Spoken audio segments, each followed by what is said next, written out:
I haven't the slightest doubt that the clash of race, caste, and class did not retard but stimulated West Indian cricket. I am equally certain that in those years, social and political passions, denied normal outlets, expressed themselves so fiercely in cricket and other games precisely because they were games. Here began my personal calvary. The British tradition soaked deep into me was that when you entered the sporting arena, you left behind you the sordid compromises of everyday existence. Yet for us to do that, we would have had to divest ourselves of our skins. The class and racial rivalries were too intense. Thus the cricket field was a stage on which selected individuals played representative roles which were charged with social significance.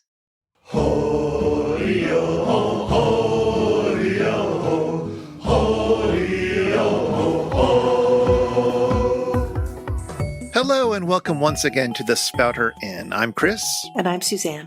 And now we begin our cluster on sports with C.L.R. James' book about cricket, Beyond a Boundary. You wouldn't have thought we'd be doing a cluster on sports, would you? Well, it's interesting because, of course, right now, because of the pandemic and reasonable precautions about it, for the most part, sports have shut down, although I think they are starting to pick up again. Oh, yes. In our household, there's been a lot of jubilation around the Bundesliga being back and then now the English Premier League. There's much joy. So in your family, sports is a big deal? Yeah, for my son in particular. And I watched a certain amount of sports growing up. Like I used to watch boxing with my dad and also car racing. Bizarrely, as a child, I watched a lot of that. But then when my youngest child was born, I was really interested in hockey and then soccer and different sports. Keeping him company, I got kind of hooked. And so that's one of the reasons this cluster has been so fascinating to think about. What is sports for? Like, what is it for? What is it doing for us individually and collectively? It's interesting because I grew up with a much more traditional book smart person who isn't terribly athletic and thinks that sport is for dum-dums, which I have since grown out of, partially because I guess first watching sports, watching the World Cup with people who cared about soccer, cared about football, and them being able to explain what was going on so that it could become more legible.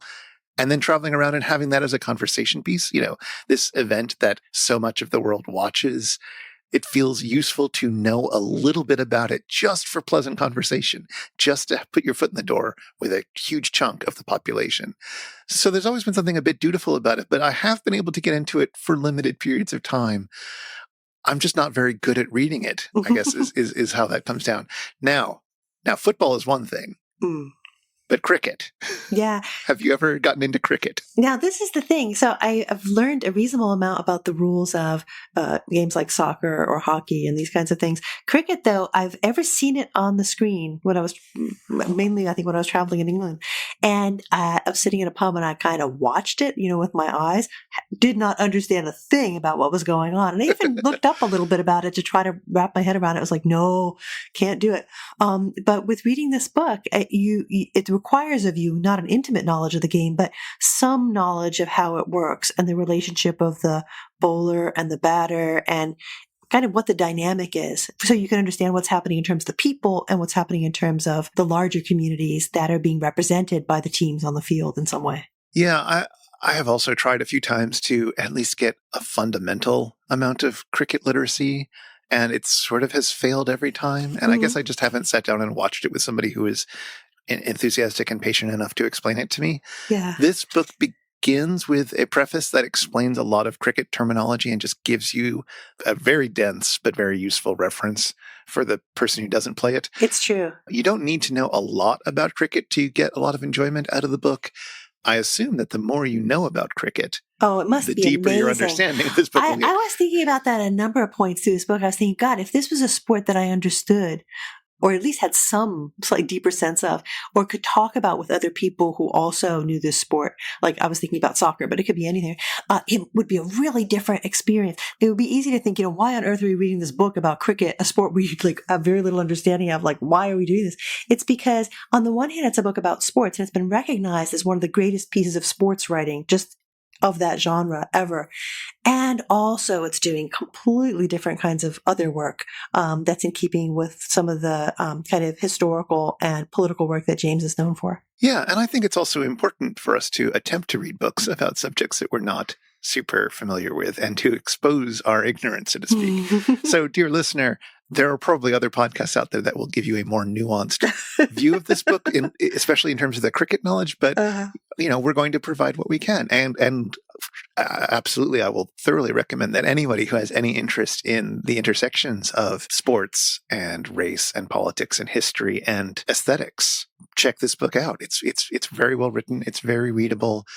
You will finally learn a little bit more about who W.G. Grace is. If you don't know anything about who W.G. Grace is, well, he's a very important cricketer. And then you will learn quite a bit more if you read this book. And I have to add, on the one hand, I do feel very much in a position of ignorance with regard to cricket in particular here, but I do love watching sports. I love sports. I find it very moving at moments.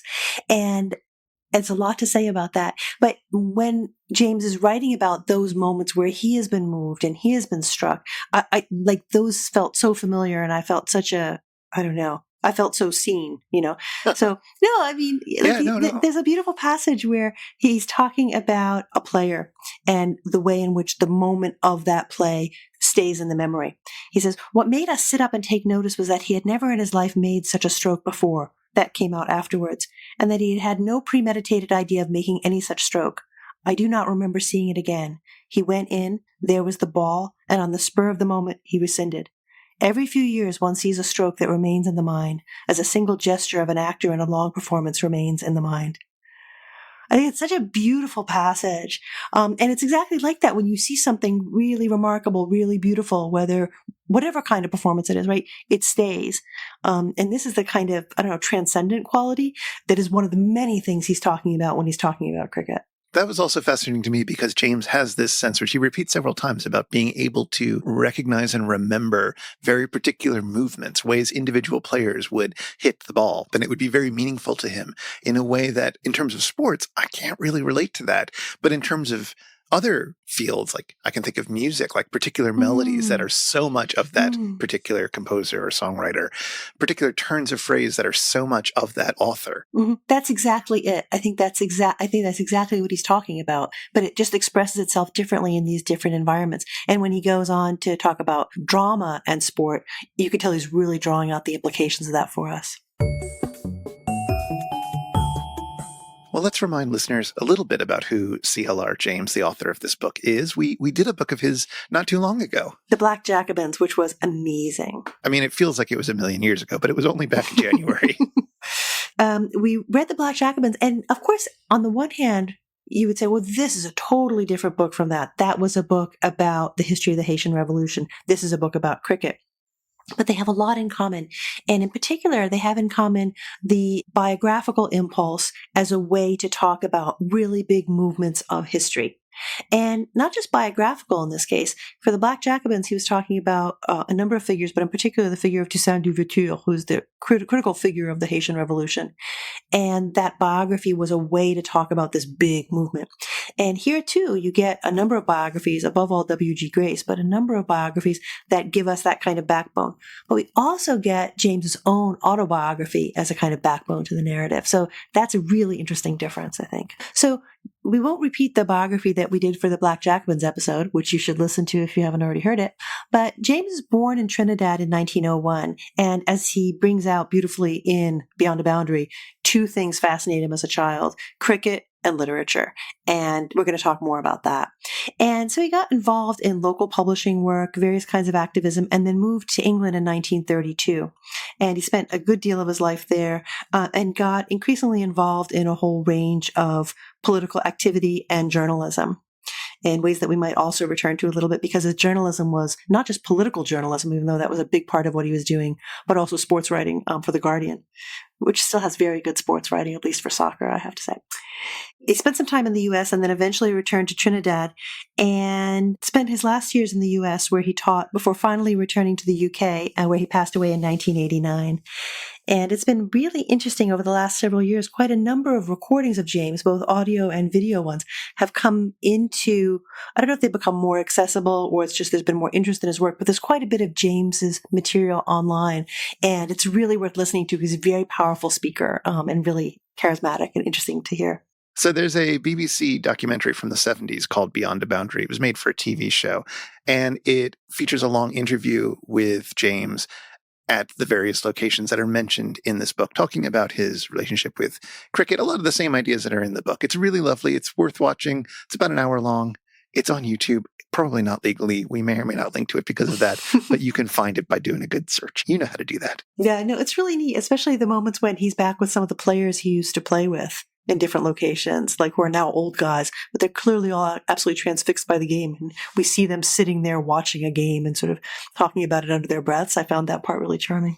So let's talk a little bit about what this book is like, because it's a very strange book. It's a little chaotic in some ways. It picks up threads and then it gets distracted and then it does other things, but it's not purposeless. I don't want to make it sound like that, but it is definitely odd. Well, I wonder about that, whether it's actually kind of getting distracted and dropping threads and picking them up, or whether it's really braided together in a way that gives us that kind of feeling of almost inevitability when certain things turn out to be incredibly important. So we said already that one of the things this book is doing is offering an autobiography of James himself. So talking about his very early love of cricket, standing up on a table to look out the window to see the cricket players playing not too far away from their house, and how wonderful it was to just have that kind of almost education through that window. And also talking about his other love early in life of literature, and English literature in particular. And this is important and shows up early on because it's part of his biography, but it also shows up as part of the larger exposition of the British Empire, what it does, what kind of society it produces, both at home and in its colonies, the role of literature and sport within colonialism. So on the one hand, it's a very intimate story that's about James himself, his own autobiography, his own love of cricket, and the lives of these players, many of whom or several of whom at least, he knew personally and really had real access to their lives in certain ways. But it's also about, politics on a really grand scale and the fate of the British Empire. And so it feels chaotic, but it's I think, really intricately kind of interwoven in a way that it feels very controlled it at once feels chaotic and very controlled. Exactly. Yeah. And one of the tricky things about it, if you're reading it as somebody who doesn't get cricket, can't follow, descriptions of individual games and everybody's scores and all this, is that those passages will sometimes sort of explode into critical analysis. That's exactly what at least I came to this book for. And it just happens in the middle of a paragraph. You can't skim too vigorously. Yeah. Because we'll be getting this really dense exposition of cricket in general or some particular match, and all of a sudden you get like this boom, really like cogent kind of political statement. There's this one passage where he's talking about a particular player called Wilton St. Hill. And he's talking to a few other people down in Trinidad who also just really love this player and are interested in his style. And so they have a conversation about the batting. I told them what I thought of St. Hill's batting. Their enthusiasm boiled over. One said weightily, "You know what I'm waiting for? When he go to Lord's in the Oval and make his century there. That's what I want to see." I have to repeat, it took me years to understand. To paraphrase a famous sentence, it was the instinct of an oppressed man that spoke. Yes. You're like, whoa! That was a really striking passage. It's quite extraordinary. But that's, those juxtapositions of intensely political observation, like really profound political observations in the midst of sports talk, right? This feels so jarring and so weird, not just because it's juxtaposed, but it's a juxtaposition that we don't expect. We're really shook by. And then you want to ask yourself, well, why? Is sports not elevated? Is sports plebeian? Is sports just something that, either lower class people are drawn to, or upper class people do it as recreation, as distraction, as something that's not serious, right? And if it is serious, well, in what way? Right. So he's inviting us, I think, to be reflecting on that in a lot of different ways throughout the whole book. So let's start with his childhood, and in particular, his love of English literature. And I might add, in particular, his love of Vanity Fair. Yeah, we have to explain why we did our last cluster. Why did we do our last cluster, Chris? Well, we did mention this, but yes, we did it because I had read in this book that he was a huge fan as a child of Vanity Fair, and that stuck with him, and that he kept rereading it, and that it informed a lot of his understanding of politics. And we were like, what is that about? Yeah, and I was like, okay, this is the first time I've ever been curious about reading Vanity Fair. And it was fun to go back to this passage after having read Vanity Fair and find out things like that he thought George was the hero. Well, he doesn't put it quite that way. I was so fascinated by that passage. So he talks about English literature in general. He talks about how much he loves it. He even kind of associates it in a passage I found really interesting with his mom's being a huge reader, right? And that was kind of neat. She says she was a reader, one of the most tireless I've ever known, which is kind of neat. But he talks about having these two loves, right? Cricket, and he says side by side with this obsession was another, Thackeray's Vanity Fair. My mother had an old copy with a red cover. I had read it when I was about 8, and of all the books that passed through that house, this one became my Homer and my Bible. I read it through from the first page to the last, then started again, read to the end, and started again. Whenever I finished a new book, I turned to my Vanity Fair. It's such a neat, like, you read that and you're like, first of all, what 8-year-old reads Vanity Fair? Like, don't even get me started about that. But then the fact that he read it and reread it, he talks later on about running across Kipling. And then for a while, Kipling was the new Vanity Fair. Like, he read Kipling all the time compulsively. Yeah, but that didn't last too long. No, and he went back to Vanity Fair. Right? But there's that passage. I was so fascinated by it. You mentioned this scene about George. Yeah. He doesn't use the word hero exactly, but absolutely does. Does he? He literally says, to my childhood imaginings, George Osborne was the hero. Here he was killed, and the book I could see still had much more than half to go. I laughed without satiety at Thackeray's constant jokes and sneers and jibes at the aristocracy and at people in high places. Thackeray, not Marx, bears the heaviest responsibility for me. Which collapses a lot of things really quickly into that paragraph. That's crazy. Yeah. So unpack that. Well, first off, we've got his situation as an 8-year-old reading this book for the first time and naturally assuming that George Osborne was going to be the hero of the book because he's the great military man. Everything's pointing to him being central to the conception of society. And he sort of supports Dobbin when he gets beat up as a kid. Remember when Dobbin is getting abused by the other kids? George sort of stands up for him. Remember that? Yeah, exactly. So there's a lot to say. Yes, this is our nation's pride. He's looking at George much the way Amelia does, right? Or like a child would. I mean, that's the thing, right? The early parts of the book being important to him. Exactly. And I think there's something about the assumptions that he's bringing into it. I mean, maybe we'll talk a bit more about the role of women in this book, or the seeming lack of them for the most part. But this idea that naturally you're going to look at the young soldier man who's beloved by the sweet girl as going to be the hero of the book. And then he dies halfway through. So we've got that as your first setup of sort of where his head is. And then you've got him laughing constantly at the jokes and sneers and jibes at the aristocracy. Mm-hmm. And you can imagine how that would appeal to somebody who is growing up in the colonies as a colonialized subject, but as somebody who is also going to a school where he's expected to be a good British citizen and is well trained in that, like who thinks of himself throughout his life as being British, as being the product of a British education in the tradition of Tom Brown's school days, right? Yeah, he says it explicitly. He says at one point, I was British and the history of those decades in Britain was familiar to me, right? When he's talking about sport. So he doesn't hesitate to talk about himself as a black man, right? But he also understands himself as British and doesn't give up that cultural baggage. Like he's going to use it. It's going to kind of be part of his arsenal, so to speak. And Thackeray is giving him a kind of key to understanding and navigating this world that he's being trained for, but is not actually in. So we've got that. And then we have Thackeray, not Marx, bears the heaviest responsibility for me. Now, of course, he's known as a Marxist. He's known as somebody who brings that kind of analysis of class structure. And that is a way of interpreting the world. But he's also arguing counterintuitively, perhaps, that no, that was all in Thackeray as well. He'll also be arguing that that's all in cricket as well. You know, he's going to constantly be saying, no, these lessons can be learned elsewhere. Yeah. And again, I mean, that's a kind of Marxist philosophy, right? This idea that if you're talking about systems, right, you can see them acting out in any of these spheres, right? So when he's talking about his own education and his own growth, he reflects a little bit about education. And he says, I've taken an interest in systems of education.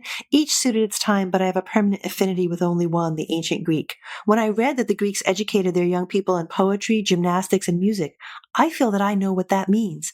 And he says, I did not merely play cricket, I studied it. And so this idea that the same way that the Greek system, you know, they educated their young people with poetry, gymnastics, and music, and their political philosophy emerges in all of those spheres. So too, like you're saying, you could look at cricket, you could look at literature, any of these things, and you'll find the evidence of the empire, right? And you'll be within the structures of the empire. One of the things that's really striking about James's way of talking about education is he's talking about his own education, his own early life, his two loves of cricket and literature, but he's also reflecting on education itself, even as he's talking about his own growth. And as a result, it's kind of seamless when he talks about his life as a cricketer and, as a boy and then a young man, and his increasing attentiveness to and interest in politics and his move into the political sphere as a journalist and a political writer, right? And a historian. And he kind of brings this out in this beautiful, very pithy phrase where he says, cricket had plunged me into politics long before I was aware of it. When I did turn to politics, I did not have too much to learn. And it's just a couple of lines, but right there it encapsulates like this, what you might understand as a transition in his life. He goes from like this sort of scholarly boy who loves cricket to someone who's really engaged in radical politics, right? Who develops as a mature thinker, but doesn't really lose that hard edge at any point. But he's saying, there's actually a huge amount of continuity here, right? So he's telling you about his own development, but he's also telling you something about the world itself, right? And the world of cricket as a political world already. Yeah, and he's doing it both in a sort of international level and on a local level. Oh, for sure. So the local level perhaps comes up most strikingly when he is old enough to join a cricket club and he has to decide which club to join. It's a great passage. It's fantastic. And there are several different options. Well, are there, though? Many of them are completely not available to him. Mm-hmm. For example, the Queen's Park Club, which was, for the most part, white and often wealthy. There were a few colored men among them, chiefly members of the old, well-established mulatto families. You see race and class happening right there. Exactly. Mm-hmm. You've got Shamrock, which is for the Catholics, which was at that point exclusively white. Okay, so he's not going to get into that. Mm. They've got the constabulary, which is the cricket detachment of the local police force. He didn't want to be a cop, fair enough. So he's not going to join that group. And then you've got Stingo, what a name, which is an all-black club that is filled with people with no social status at all, which is far too low for him, so to speak. Mm-hmm. So, okay, that's not possible. And then you get the two which he could join, one of which is Maple and one of which is called Shannon. And the largest distinction, well, at least from Maple's point of view, the most important thing is the color of your skin. It's inflected with colorism, right? They don't want people who are very dark-skinned. It is for, quote, the brown-skinned middle class. Yeah, class did not matter so much to them as color, which is really interesting. So that they will reject somebody who's like upper class, like a professional, if they're too dark. Yes, whereas Shannon is more for a lower middle class black person. Now, James is very dark-skinned, but he's higher than lower middle class. Mm-hmm. So there's a real tension between which of these clubs should he join. And he ends up being advised to join Maple because those are the sorts of people that he's going to be spending time with, making connections with, etc. Like, this just fits. And that's what he does. But all the most interesting cricket players end up playing for Shannon. Mm-hmm. Mm-hmm. And so he sort of misses a few opportunities early on for interacting with some of the people that would become his heroes and that he would work with later, like Larry Constantine. Yeah, who he goes on to actually live with when he makes his way to England. And that part of the biography is incredibly interesting. Oh, yeah. And who helps him support him in his early writing career once he arrives in England. And, he ghostwrites Constantine's autobiography, and Constantine helps fund the publication of his earliest books. Like, that's an incredibly important connection to him. And they're politically sort of working together. James is able to go out in the world and give the political speeches that Constantine can't quite because of his sports career. Yeah. And James talks so interestingly about how that time in England, how important that time in England was for him. Because even though he described himself as being politically aware in some really important ways when he's back in Trinidad, it's only once he's in England that he kind of sees the system from the inside out, or at least sees it from another vantage point, and is able to kind of draw out the implications of so much of what he's already observed. He brings that out when he talks about the relationship of sports and politics. He says, that conjunction hit me when I got to England. He says, Trotsky had said that the workers were deflected from politics by sports. But with my past, I simply could not accept that. I was British, and the history of those decades in Britain was very familiar to me, both the politics and the sport. He's talking about the mid-19th century. The organized drive for sport had come from Britain. It was from Britain that cricket, and soccer more than cricket, had spread as nothing international had ever spread for centuries before. Right. So he's got this knowledge base, right, that comes from being a historian. He knows the 19th century inside and out, and he knows in particular the sort of age of revolutions, right, the revolutions of 1848, all that kind of stuff. He understands it from that point of view. But he also has this cricket background and he understands what was going on there in terms of sport.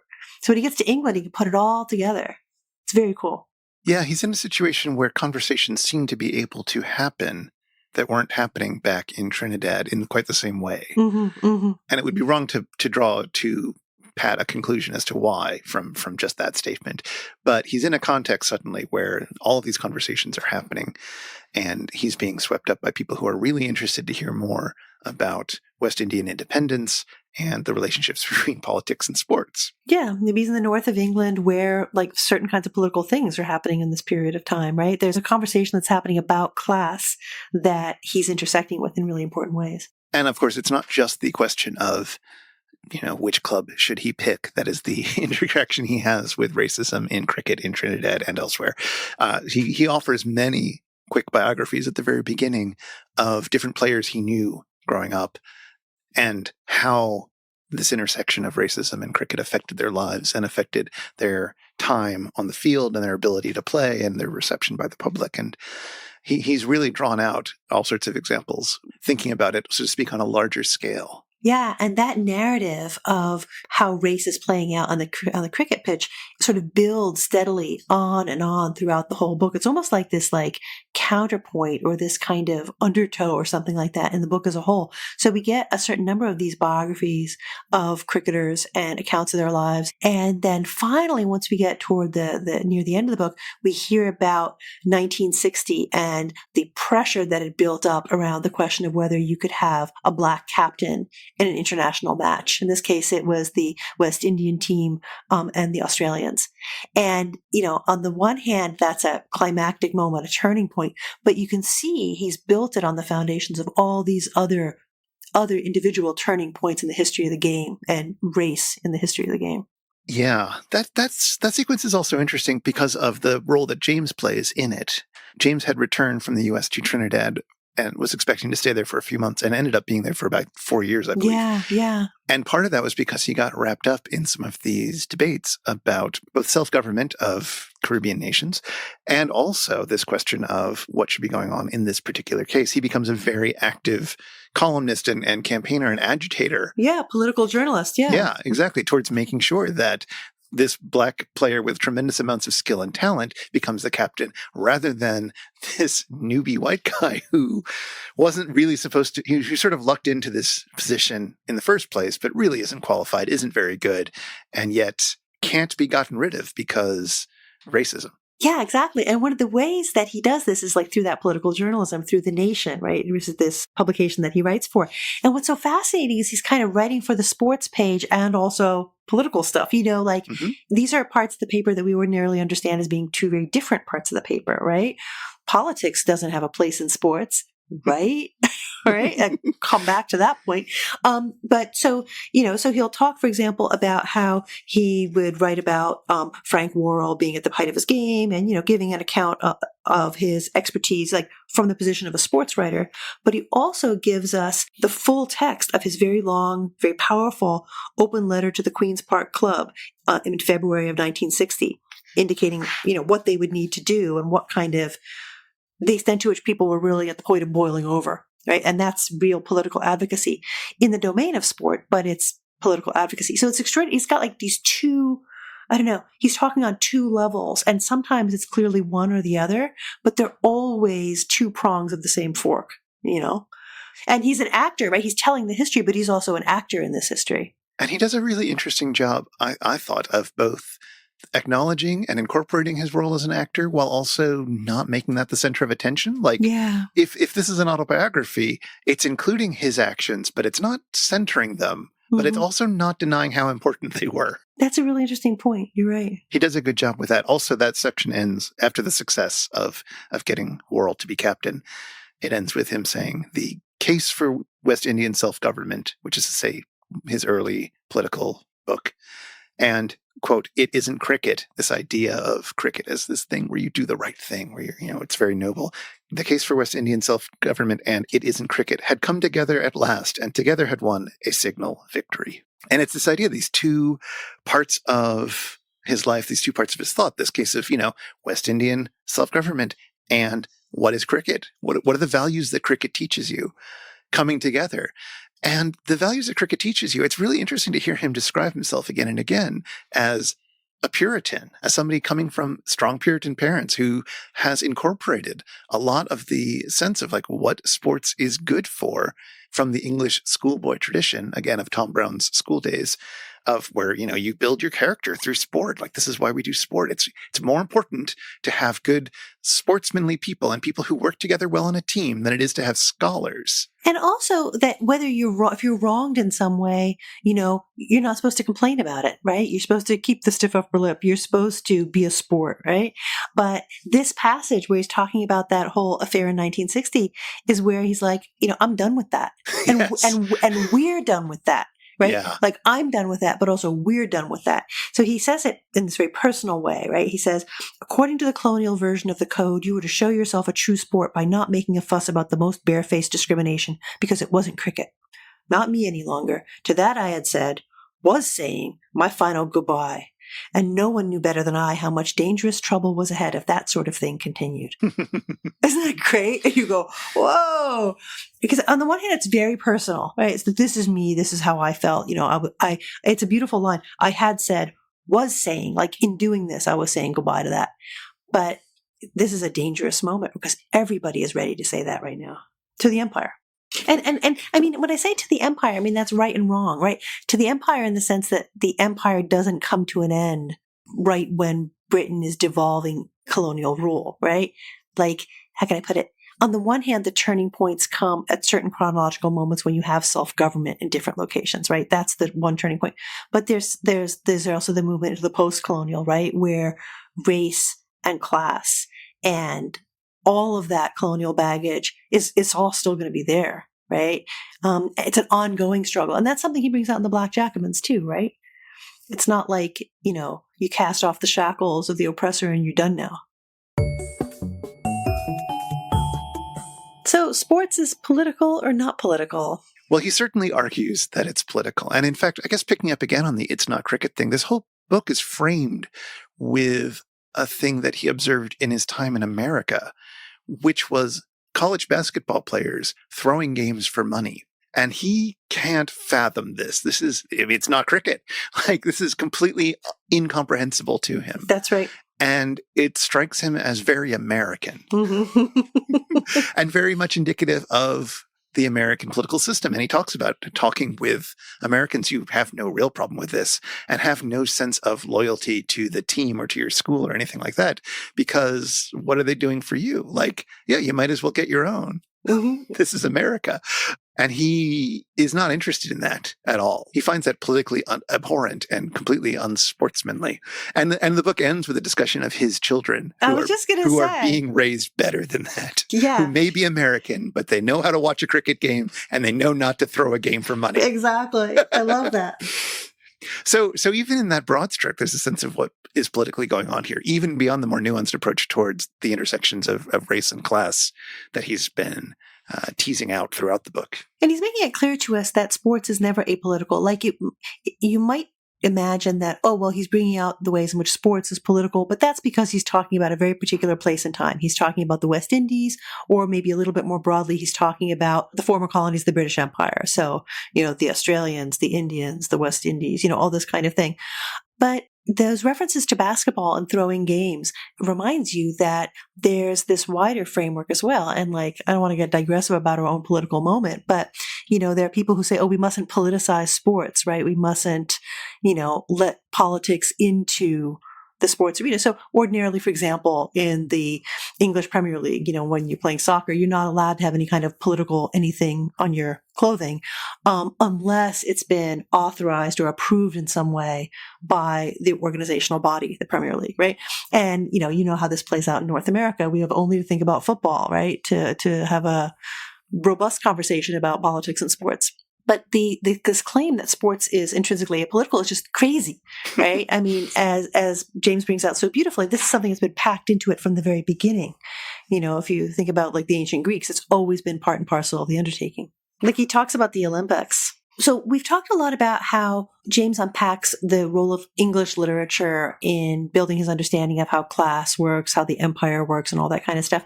But he also gives us a look into classical literature, into the more remote past.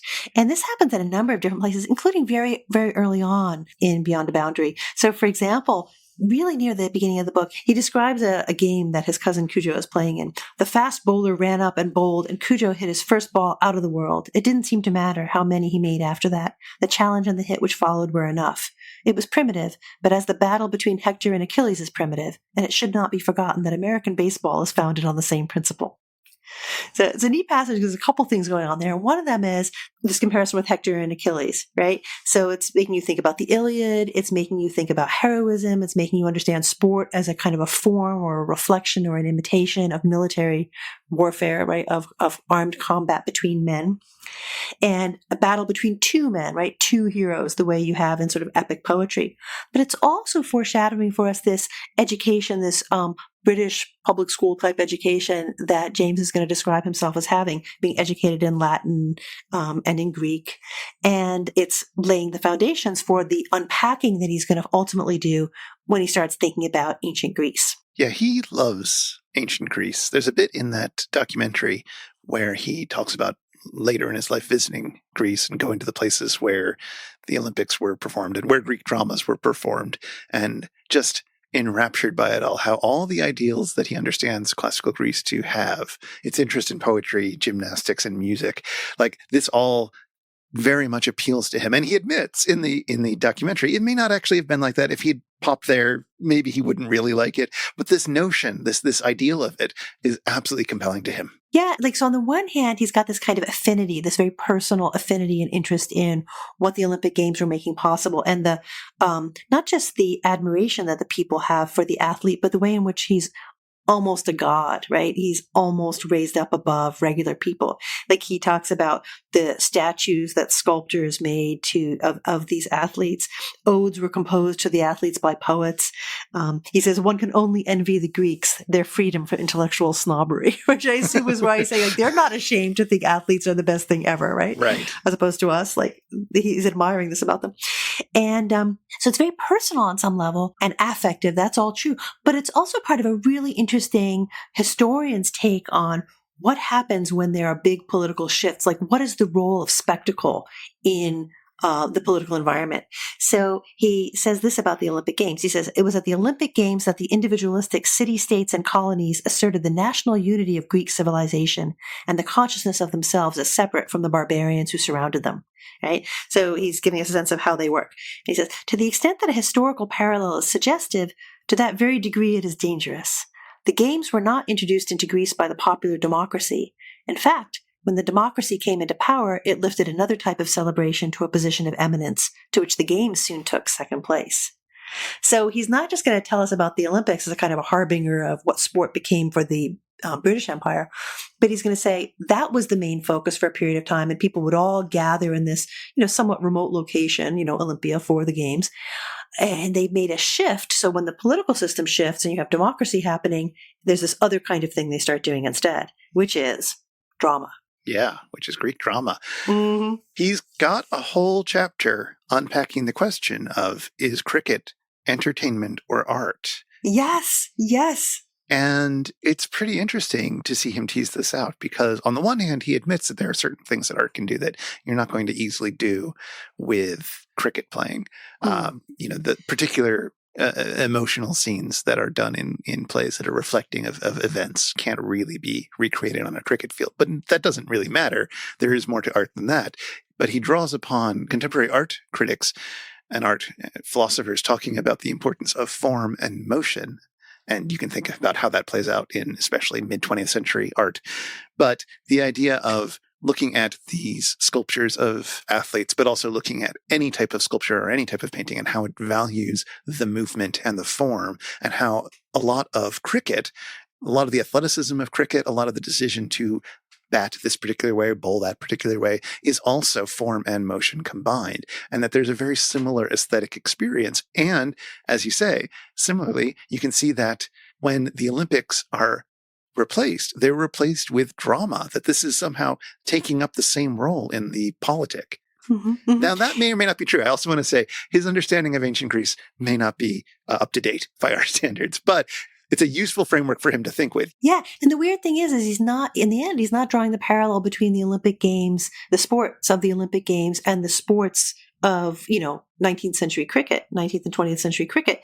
He's saying that maybe the comparison is with what's going on at the Acropolis with the drama, right? He says, once every year for 4 days, the tens of thousands of Athenian citizens sat in the open air on the stone seats at the side of the Acropolis, and from sunrise to sunset watched the plays of the competing dramatists. All that we have to correspond is a test match, right? It's one of these protracted multi-day cricket matches. The manner in which the drama arrived would tell us something valuable about test matches. And for the moment, let us whisper it. The way test matches arrived may start a trail into that vexed question, the origin of Greek drama. Which is so weird that he's saying this, right?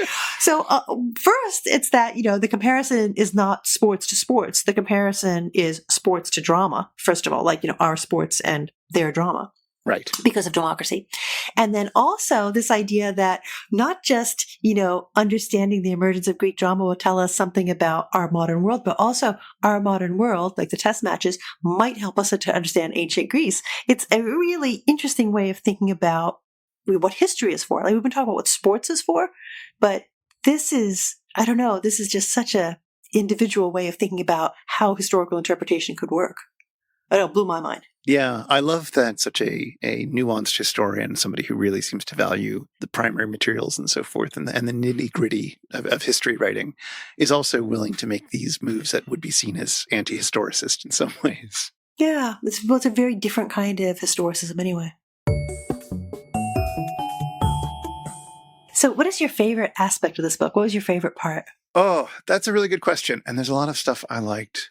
I mean, in terms of like what section of the book, I think I like the stuff about his childhood the most, because he really does a fantastic job of putting you there, of quickly sketching all the interesting characters around him, of giving you a sense of what the social world is like, of how people are interacting with each other. He does this very swiftly and very effectively. But I think my favorite part of the book is, going back to something we said at the beginning, this glimpse into a world that it offers, the world of cricket, which I don't get. And I still couldn't sit down in front of a cricket match and understand anything like what he's talking about. But I know that it's there because he's done a very convincing job of showing how it's there. And so it's that sense of this world of intrigue and interest and possibility and explanatory force that's just outside of my grasp. There's something so tantalizing about it. And certainly I wouldn't want every book to be like that, at least as much as this book is for me, but I do really appreciate it about this book. So the way that it confronts me with my own lack of knowledge about cricket and the entire exciting world that is out there that I may never have enough lifetime to explore, but is there nonetheless and sounds fascinating. That's what I liked most about it.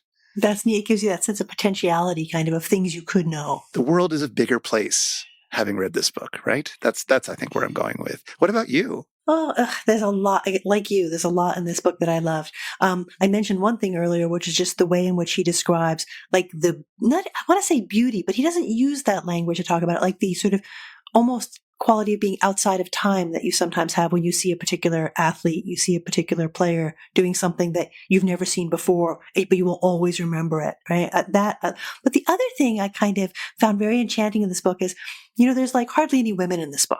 Yes. Right? And you understand that, like it makes sense because this is a world of men.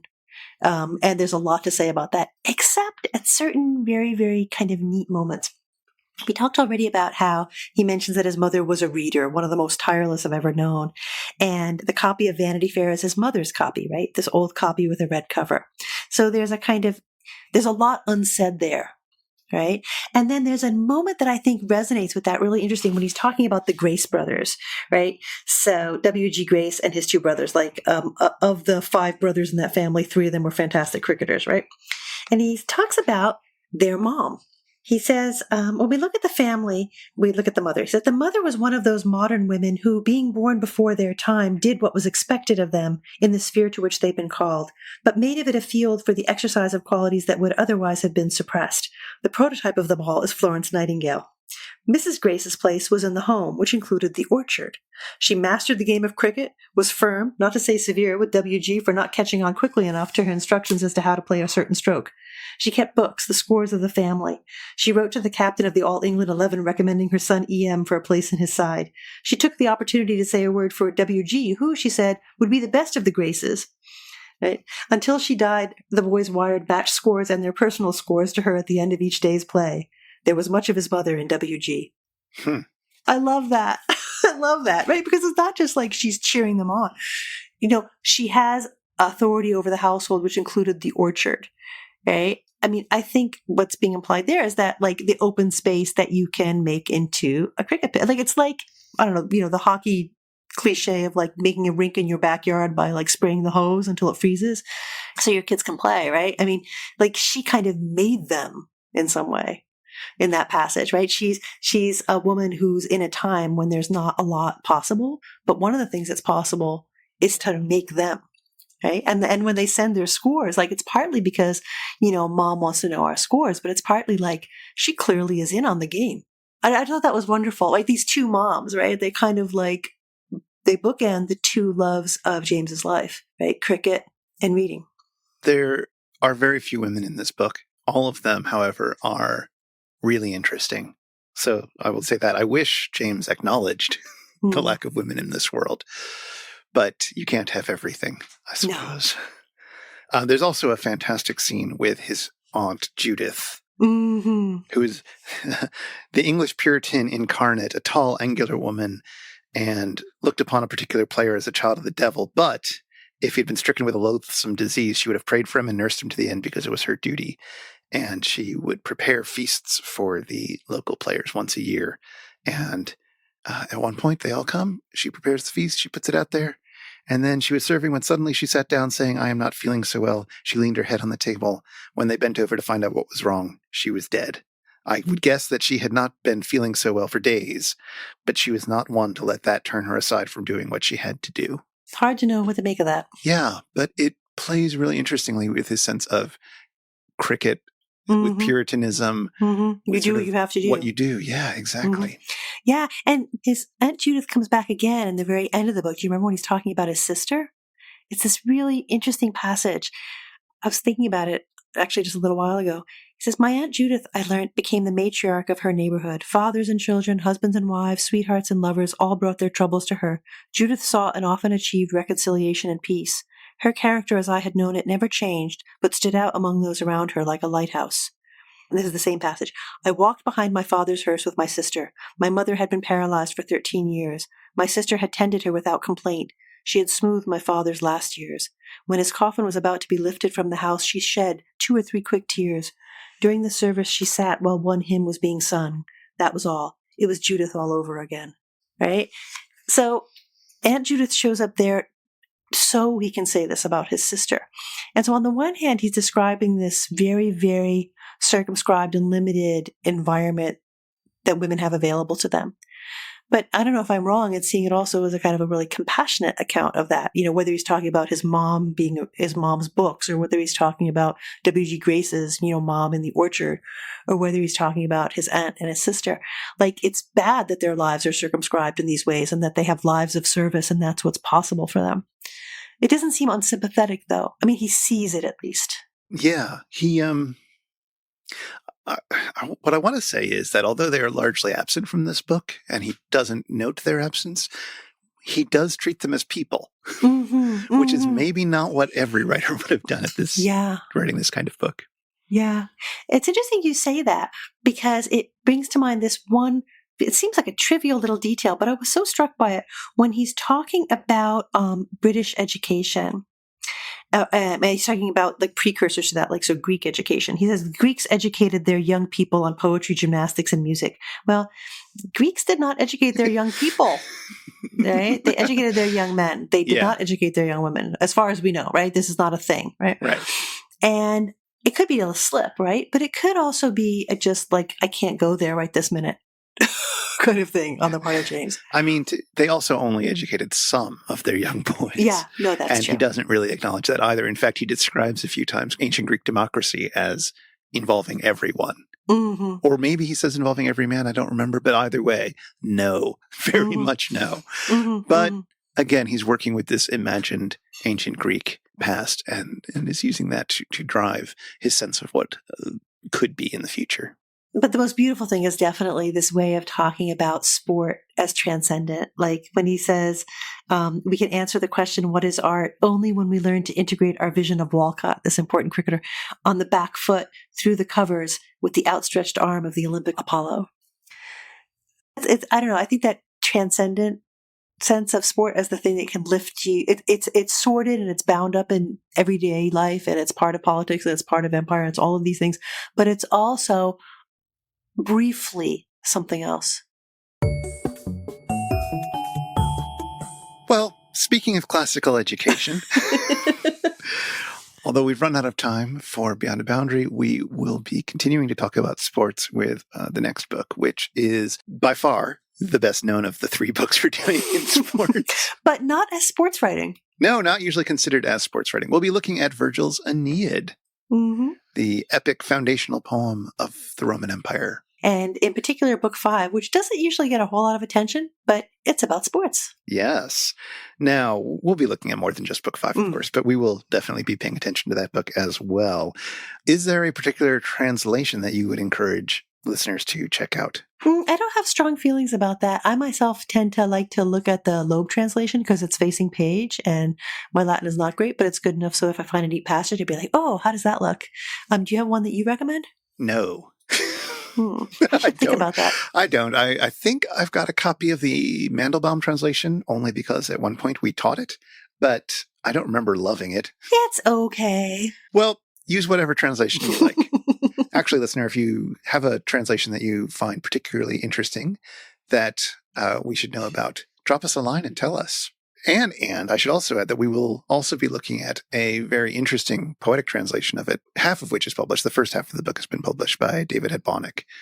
So I'll put a link to that in the show notes as well. But that's a really interesting take on a translation of the Aeneid. And I'm not just saying that because I wrote the introduction to that book. Not only. Not only. Certainly not only. All right. But until then, if you would like to get in touch with us, you can email us at spouter@megaphonic.fm or we're on Twitter at The Spouter, and we would love to hear from you. Show notes with links for anything we've mentioned in this episode are at megaphonic.fm/spouter/31, and the Spouter-Inn is one of the fancy little podcasts over at Megaphonic FM. So, until next time, see you again at the Spouter-Inn.